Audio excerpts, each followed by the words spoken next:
नमस्कार। दैनिक समाचार पत्र मृदुल पत्रिका में स्वागत। महिलाएं हैं, कुछ कर्मचारी हैं। अब आपको ये बता दें कि ये कर्मचारी हैं, ये ग्रामीण क्षेत्र में सफाई कर्मचारी। पूरे प्रदेश और पूरे देश में एक मैसेज गया था कि एससी समाज जो है वो भारतीय जनता पार्टी से नाराज चल रहा है। अब इन लोगों की क्या नाराजगी है, आज ये किस विषय को लेकर मीटिंग कर रहे हैं, इससे बात करते हैं। मैडम, क्या प्रॉब्लम है जिसको लेकर के आज आप यहाँ एकत्रित हुए? हमारी सबसे बड़ी तो प्रॉब्लम यही है कि हमारा ग्रामीण क्षेत्र जो पिछले 18 साल से काम कर रहा है, तो हम इस सरकार से, जो बीजेपी सरकार से, यही चाहते हैं कि उसको जल्दी से जल्दी पॉलिसी बना के पक्का किया जाए। और पीछे हमारे 2023 में 50 दिन का इस विषय को लेके ही धरना चला था। और हम अ, सरकार से हमारी बात हुई थी इस विषय को लेके 51वें दिन, तो हमारी उसमें कुछ सहमति बनी थी। सहमति बनने के बाद हमारी 17,000 रुपये सैलरी पे डिसाइड हुआ था, 3% बढ़ोतरी पे डिसाइड हुआ था। और जब सेवा देने के बाद 60 साल का कर्मचारी होता है, उसको हटाते हैं तो उसको सेवा नीति 2 लाख रुपए की बात हुई थी। और उसमें भी हमारा ये था कि जो कर्मचारी किसी कारण एक्सपायर हो जाए या फिर वो सेवा से निवृत्त हो जाए, तो उसकी जगह भाई उसके जो आश्रित हैं, कई जगह देखा गया है कि कर्मचारी की डेथ हो जाती है, एक्सीडेंट में हो जाती है, काम करते हो जाती है, लाइन इतनी खराब है कि गंदगी का काम है, उसके कारण मौत हो जाती है। तो अगर उनकी मौत किसी कारण हो जाती है तो उसको 5-7 लाख का मुआवजा भी मिलना चाहिए, और जो उसके ऊपर आश्रित हैं तो उनको उसकी ड्यूटी भी मिलनी चाहिए। तो इन सब बातों पे तो हमारी सहमति, बात करने के बाद भी इस पर ध्यान नहीं दिया गया। सहमति सिर्फ इस बात पे बनी थी 2 लाख रुपए लटायर पे मिलेंगे, 3% बढ़ोतरी मिलेगी, 17,000 रुपये सैलरी होगी। और सबसे पहले हमारी जो ये बात रखी गई थी पॉलिसी पर पक्का बनाने की, तो सरकार के आगे हमारी फाइल भिजवाने के लिए बोला था कि सरकार जल्दी से जल्दी इस पर एक्शन लेगी। लेकिन आज तक हमें 1 महीने का टाइम दिया था। 29 अक्टूबर का हमारा टाइम था जो हम मिले थे सरकार से, और दिसंबर का हमसे टाइम दिया गया था। लेकिन आज आप देखते हैं 6-7 महीने हो चुके हैं, अभी तक हमारा सरकार की तरफ से कोई ऐसा मतलब रिजल्ट अच्छा नहीं आया। सिर्फ इस वजह से थोड़ी परेशानी है। और आज हम सभी ये चाहते हैं कि हमारे जितने भी 40-45 साल के हो चुके हैं, अगर आज इनकी मांग है पक्के होने की, तो ये बिल्कुल जायज़ है और इस पर सरकार जल्दी से जल्दी ध्यान दे।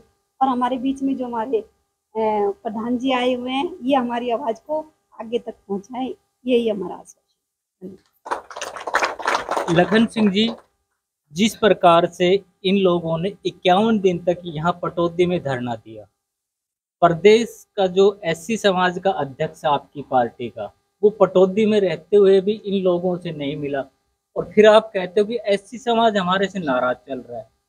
नाराज तो अपने आप होगा जब आप किसी के सुख दुख में ही शामिल नहीं होगे। तो सबसे पहले तो मैं आपका न्यूज़ चैनल का हार्दिक स्वागत करता हूं, और जो आपने क्वेश्चन उठाया इसका भी मैं भरपूर आपको जवाब दूंगा। ये भारतीय जनता पार्टी के जो प्रदेश अध्यक्ष एससी समाज का जो बना है, वो पटौदी विधानसभा क्षेत्र से प्रेजेंट विधायक भी है। और आज इन्होंने मेरे पास 15-20 मिनट पहले टेलीफोन किया कि जी हमारे साथ ऐसी ऐसी ये समस्याएं चल रही है। और ये आज मेरे को बता रहे हैं कि पिछले 51 दिन से हमने धरना भी दिया और मैसेज भी किया। जब हमारे पटौदी विधानसभा क्षेत्र के अंदर धरना चल रहा है और वो पूरे प्रदेश का एससी समाज का प्रदेश अध्यक्ष है, क्या उसको दलितों के बारे में बिल्कुल भी वो नहीं है कि मैं इन दलित समाज जिसने उसको आगे बढ़ाया। सबसे पहले तो दलित समाज और आपस का भाईचारा होता है ना। अगर मैं आज आगे बढ़ता हूँ, मैं भी दलित सरपंच हूँ, और अगर मैं आगे बढ़ता हूँ, आज मैं पटौदी विधानसभा क्षेत्र में चुनाव की तैयारी के लिए आया हूँ, तो क्या सत्यप्रकाश रावत का राइट नहीं बनता था कि मैं इन दलितों से मिलूं, इन सफाई कर्मचारियों से मिलूं?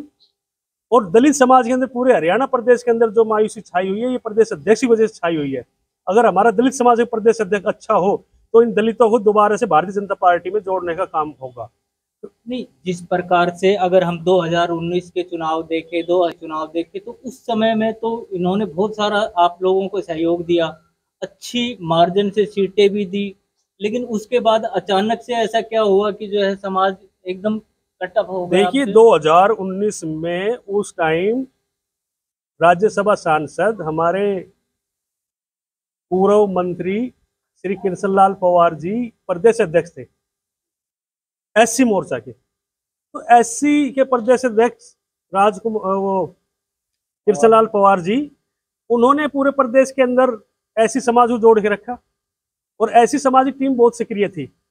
अब ये जो प्रदेश अध्यक्ष जो ऐसी समाज की बातों को आगे नहीं पहुंचाता, जितनी समस्याएं आ रही है, चाहे वो बीपीएल फैमिली की हो, चाहे बीपीएल प्लाट की हो, चाहे वो एससी सफाई कर्मचारी की हो, चाहे नगर पालिका की हो, जितने भी परेशान है, आज दलित समाज परेशान है और दलितों की ये सुनता नहीं और ना दलितों की आवाज आगे उठाता।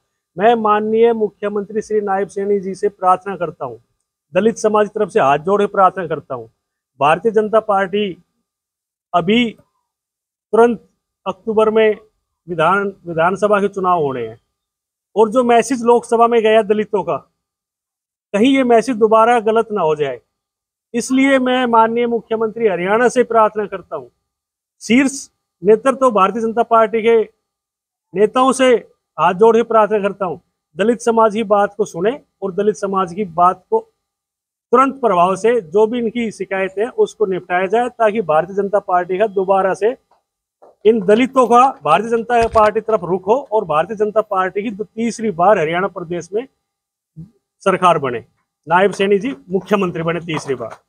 धन्यवाद सर।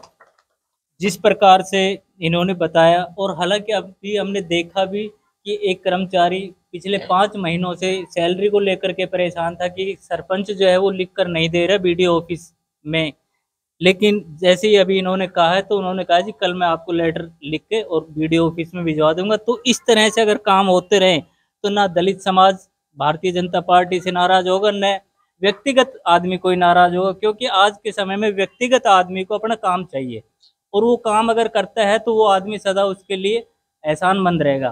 सर, आपने ये जो आज मीटिंग की है इसकी क्या रूपरेखा है और आगे क्या करने जा रहे हो? सबसे पहले तो मैं हरियाणा के मुख्यमंत्री श्री नायब सिंह सैनी जी का तो बहुत बहुत धन्यवाद करूंगा, जिसने 9 आदमियों की कमेटी बनाकर तो आज हरियाणा में कच्चे कर्मचारियों की सुनने के लिए और उनको पक्का करने के लिए जो पॉलिसी बनाने की कोशिश कर रहे हैं और उनको कुछ ऊपर उठाने की कोशिश कर रहे हैं, तो भारतीय जनता पार्टी इस लोकसभा चुनाव में दलितों से कहीं दूर हो गई थी और दलित भी कहीं दूर हो गए थे। हम उनको विश्वास दिलाते हैं कि अगर इन ग्रामीण सफाई कर्मचारियों की पॉलिसी बनाकर इनको पक्का कर दे हरियाणा सरकार के मुख्यमंत्री श्री नायब सिंह सैनी जी, तो हम उनके साथ पहले भी थे और अब भी और आगे भी रहेंगे। हम उनका तहे दिल से धन्यवाद करेंगे और हमारे बीच पटौदी विधानसभा से होने वाले उम्मीदवार विधायक जी श्री लखन सरपंच जी जो अब दावेदारी दे रहे हैं अपनी विधानसभा में, उसको हम उम्मीद देते हैं कि आने वाले विधानसभा चुनाव में हम उनके साथ हैं। जिस तरह से आज वो बिना बने हमारे लिए इतनी कोशिश कर रहे हैं, हमारे 2-3 मसले तो हमारे यहाँ बैठ के सुलझा दिए। जो हमारे पटौदी के विधायक है श्री सत्य प्रकाश जरावता सिंह, वो 51 दिन के धरने प्रदर्शन में एक दिन देखने के लिए नहीं आए और जो बिना बने हमारे साथ यहाँ बैठ के 4-5 समस्या हमारी छोटी मोटी जो यहीं सुलझा दी। वो बढ़ने के बाद तो हमारा इतना ध्यान रखेंगे कि हमें किसी कहीं बाहर जाने की जरूरत ना पड़ेगी। तो हम तो चाहते हैं आगे टिकट लखन भाई सरपंच साहब को दी जाए और पटौदी विधानसभा में कोई ऐसा विधायक बनाया जाए जो ये एससी समाज को और दलित समाज को उनकी बातों को सुन सके, उसकी आवाज़ को उठा सके विधानसभा में। बस यही मैं कहना चाहता हूँ हरियाणा सरकार से कि इस पॉलिसी में जो 9 आदमी कमेटी बनाई है इसमें ग्रामीण सफाई कर्मचारियों को जरूर डाला जाए, ताकि 18 साल से लगे ग्रामीण सफाई कर्मचारियों का कुछ भला हो सके, उसके बीवी बच्चों का कुछ पालन पोषण सही तरीके से हो सके। ये जो सफाई कर्मचारी लगाए गए थे ये किस समय लगाए गए थे और किस पॉलिसी के तहत लगाए गए थे? ये जो ग्रामीण सफाई कर्मचारी है 2008 में हुड्डा सरकार में लगाए गए थे, जब उस समय कांग्रेस की सरकार थी और उसी समय पर उत्तर प्रदेश में श्री मायावती जी की सरकार थी, उसमें लगाए गए थे 1,08,000 और यहाँ लगाए गए थे 14,000। तो ये 14,000 जो कर्मचारी लगाए गए थे उस समय हुड्डा साहब ने भी हमारी कोई पॉलिसी नहीं बनाई, कांग्रेस सरकार ने भी हमारे साथ धोखा किया। अगर उस समय हमारी कोई पॉलिसी में हमारे डाल के चले जाते ग्रामीण सफाई कर्मचारियों को, तो आज हम पक्के होते। जिस तरह से यूपी में आज 1,08,000 कर्मचारी पक्के हैं, जो उस समय मायावती जी ने पॉलिसी बनाकर लगाए गए थे, वो 40-40 हज़ार रुपये तनख्वाह ले रहे हैं, उनका घर परिवार सही तरीके से चल रहा है और यहाँ हमें अपना परिवार का पालन पोषण करने में काफ़ी समस्याएं आ रही है। आज के महंगाई के दौर में 14,000 रुपये में आदमी बताओ क्या करेगा, घर कैसे चलाएगा। आज पेट्रोल डीजल हर चीज़ इतनी महंगी हो गई है कि 13-14 हज़ार में घर चलाना मुश्किल हो रहा है। इसीलिए हम बार बार सरकार से गुहार लगाते आ रहे हैं। पिछले 3-4 सालों से हम आंदोलन करते आ रहे हैं, धरना प्रदर्शन करते आ रहे हैं, सरकार के विरुद्ध खूब हमने नाराबाजी कर ली, खूब अपील लगा ली, खूब हाथ मिनती जोड़ लिए, लेकिन इन ग्रामीण सफाई कर्मचारियों के कोई सुनने वाला नहीं है। टोल मटोल करके हमें बस गुमराह कर दिया जाता है। किसी मंत्री के दरवाजे पर जाते हैं तो मंत्री साहब मिलने का टाइम देते हैं, लेकिन मिलते नहीं। तो हमारी बार बार सरकार से, किसी पार्टी विशेष से हमारी कोई दुश्मनी नहीं है। ये समाज जो है हमेशा उसी पार्टी के साथ रहा है जिस पार्टी ने इस समाज को उठाने की कोशिश की है, या उस पार्टी ने इस समाज को कुछ अच्छा भला करने की कोशिश की है।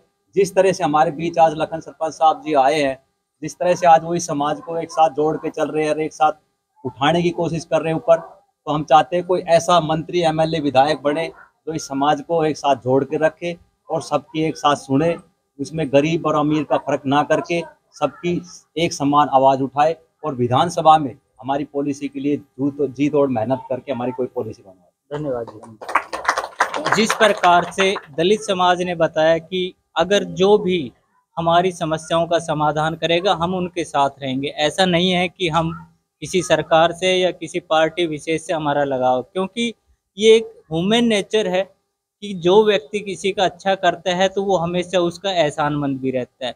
हो सकता है इनके साथ, जैसे इन्होंने बताया कि 51 दिन तक हम यहाँ धरने पर बैठ रहे, और पटौदी से एससी मोर्चा के जो अध्यक्ष है पूरे प्रदेश के, वो 51 दिन में एक दिन भी इनसे मिलने नहीं आए, तो नाराजगी तो जाहिर सी बात होनी थी। मैं रफ़ीक खान के साथ राधे पंडित।